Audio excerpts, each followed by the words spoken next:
बहुत बहुत स्वागत है आप सब लोगों का एक बार फिर से जीवन उत्साह न्यूज़ पर। और आज मैं आपको लेकर चल रहा हूं एक ऐसी रिपोर्ट की तरफ जो हमने पिछले दिनों लगातार आपके बीच में हमने भेजी है। जैसे कि हमने आपसे बताया था कि लॉकडाउन के दौरान अगर सारी चीज़ों को हम एक तरफ रखें तो जो बच्चों की पढ़ाई है उसको लेकर बहुत बड़ा इफेक्ट हुआ है। और इसी के चलते हमने ग्राउंड रिपोर्ट आपके बीच में रखी थी, जिस ग्राउंड रिपोर्ट में हमने गवर्नमेंट डिग्री कॉलेजेस को ग्राउंड पे देखा था और वहाँ के जो बच्चे थे उनकी रिपोर्ट पर हमने जाना था कि आखिर लॉकडाउन के दौरान जो प्रोफेसर्स हैं, जो कॉलेजेस हैं, उन्होंने क्या भूमिका निभाई है और बच्चों की पढ़ाई को लेकर उन्होंने क्या जिम्मेवारी जो है वो निभाई थी। तो ऐसे में हमने आपको Barauli college Badsar, degree college Hamirpur और इसके साथ साथ में हमने और भी जो कॉलेजेस थे उनको दिखाने का प्रयास किया था, जिसके बीच में हमने एक private university career point university को भी टारगेट किया था और उनको भी हमने समझने का प्रयास किया था।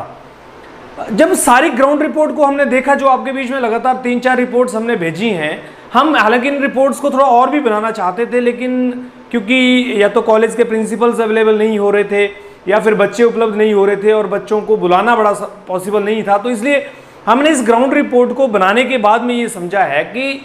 जो गवर्नमेंट डिग्री कॉलेजेस हैं उन्होंने थोड़ा बहुत जो तकनीक थी उसका इस्तेमाल किया कि उनको जूम के माध्यम से असाइनमेंट भेज दिए, लेकिन जो एक जिम्मेवारी होती है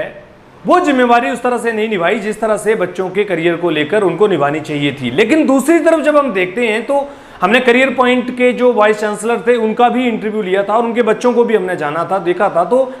ये निकल कर आया था कि एक प्राइवेट यूनिवर्सिटी जब इस तरह की तकनीक अपना सकती है, जब इस तरह से रिसोर्सेज इकट्ठे करके बच्चों को रेगुलर पढ़ा सकती है। और मैं यहाँ पर एक आपको बात बताना चाहता हूँ कि जैसे डिग्री कॉलेजेस में हफ्ते का एक जूम क्लास हुआ या एक असाइनमेंट्स हुए, व्हाट्सएप के माध्यम से जोड़ा गया, जबकि प्राइवेट यूनिवर्सिटी में जब लॉकडाउन हुआ तो लॉकडाउन के बाद भी एज इट इज उनका जो सिलेबस है वो उसी टाइम टेबल से चलाया गया जिस टाइम टेबल से उनकी यूनिवर्सिटी में चलाया जा रहा था।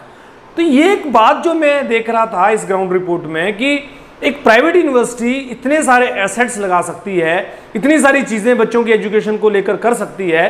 तो जो डिग्री कॉलेजेस जो सरकार लाखों रुपए करोड़ों रुपए खर्च कर रही है, लाखों रुपए की सैलरीज प्रोफेसर्स को दे रही है, उन्होंने इस जिम्मेवारी को आखिर क्यों नहीं निभाया? क्योंकि भविष्य तो सब बच्चों का एक जैसा ही है, चाहे वो प्राइवेट यूनिवर्सिटी में पढ़ रहे हैं चाहे वो गवर्नमेंट डिग्री कॉलेजेस में पढ़ रहे हैं। बच्चों को जिस तरह से तैयार करना चाहिए था, क्योंकि जैसे वो बात कर रहे थे कि माइक्रोसॉफ्ट टीम के माध्यम से उन्होंने बच्चों को जोड़ा, उस तरह से उनको बच्चों को कंटिन्यूसली जोड़ के उनको पढ़ाई कराई, उनके ऑनलाइन एग्जाम भी ले लिए, उनके रिजल्ट भी डिक्लेयर कर दिए।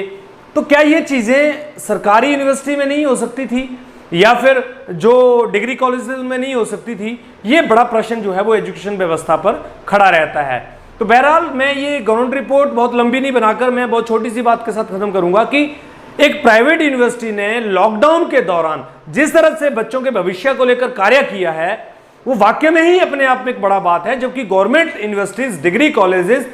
उस भूमिका को उस तरह से नहीं निभा पाए हैं। सरकार को इसको लेकर जरूर सोचना चाहिए। और जहां हम एक तरफ प्राइवेट सरकारी का गुणगान करते रहते हैं, हम रोना रोते रहते हैं कि यार सरकारी है, ये प्राइवेट है, यहाँ पर फीस ज्यादा ली जाती है, यहाँ पर, तो उस बात को अगर ऐसा देखा जाए तो बच्चों के भविष्य को बनाने के लिए जिस तरह से कार्य किया गया है वो अपने आप में एक बहुत बड़ी बात है। क्योंकि लॉकडाउन के दौरान बच्चों को ऑनलाइन एजुकेशन के साथ जोड़ के रखना और उनको उतनी बेहतर टेक्नोलॉजी के साथ प्रोफेसर के साथ जोड़ के रखना अपने आप में बहुत ही बड़ा काम है। बहुत ईमानदारी से इस रिपोर्ट को आपके बीच में रख रहा हूं।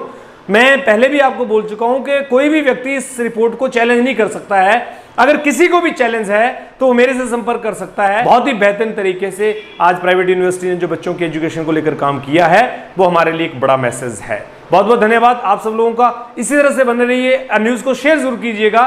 जो प्राइवेट और सरकारी का जो हम मतभेद रखते हैं वो मतभेद आपका जरूर दूर हो जाएगा इस रिपोर्ट से। बहुत बहुत धन्यवाद आपका।